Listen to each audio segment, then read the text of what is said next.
आणि आता बातमी भाजीपाल्यासंदर्भातली। जळगावात भाज्यांचे दर वाढलेत। इंधन तुटवडा उष्णतेमुळे भाज्यांची आवक घटली आहे। अनेक भाज्यांनी 100 गाठली आहे। त्यामुळे ग्राहक आणि भाजी व्यावसायिक यांच्यासोबत जुगल पाटील यांनी या संदर्भातच संवाद साधलेला आहे।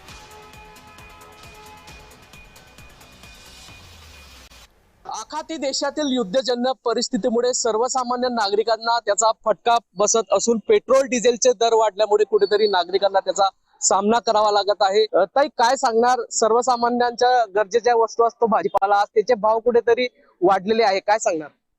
भाव तर खूपच वाढलेले आहे। टमाटर आज 50 रुपये किलो, मेथीची भाजी 20 रुपये पाव, निंबू 100 रुपये किलो, मिरची वगैरे सगळं महाग झालेलं आहे। आता गरीब लोकांनी काय खायचं? शेतकऱ्यांना पण महाग पुरतच नाही ते पेट्रोल डिझेलला। मग आता ते विकणाऱ्यांना महाग मिळेल तर ते आम्हाला महाग देणारच आहे। मग आता खावंच लागेल जीवन जगण्यासाठी, आणि लेकरांना तर काही उपाशी मारणार नाही। आता 100 हो का 200 हो, खावंच लागेल। नक्कीच या ठिकाणी गृहिणींचं बजेट कुठेतरी कोलमडलं आहे। आमच्यासोबत काही भाजी विक्रेते आहे, आम्ही त्यांच्याकडून जाणून घेणार आहोत।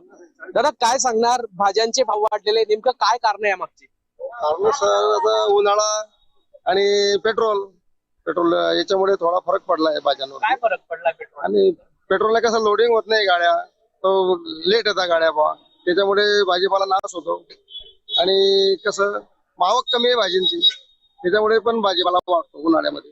दरवर्षी वाढतो, याच वर्षी नाही, दरवर्षी वाढतो। ग्राहक टोकं लावतात, जरा टोकं लावतं काही 10 रुपये किलो होते, आणि आता कसं काय 50 झाले बुवा। आवक कमी जाते ना, उन्हाळ्याची आवक कमी झाल्यानंतर भाव वाढणार नाही।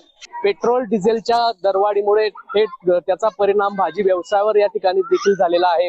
मार्केटमध्ये माल हा कमी प्रमाणात येत आहे। त्याचप्रमाणे सध्या उन्हाळा सुरू आहे। उन्हाळ्यानिमित्त भाज्यांचे भाव हे मोठ्या प्रमाणात या ठिकाणी वाढले असून गृहिणींचा बजेट मात्र कोलमडला आहे। जुगल पाटील, जय महाराष्ट्र न्यूज, जळगाव।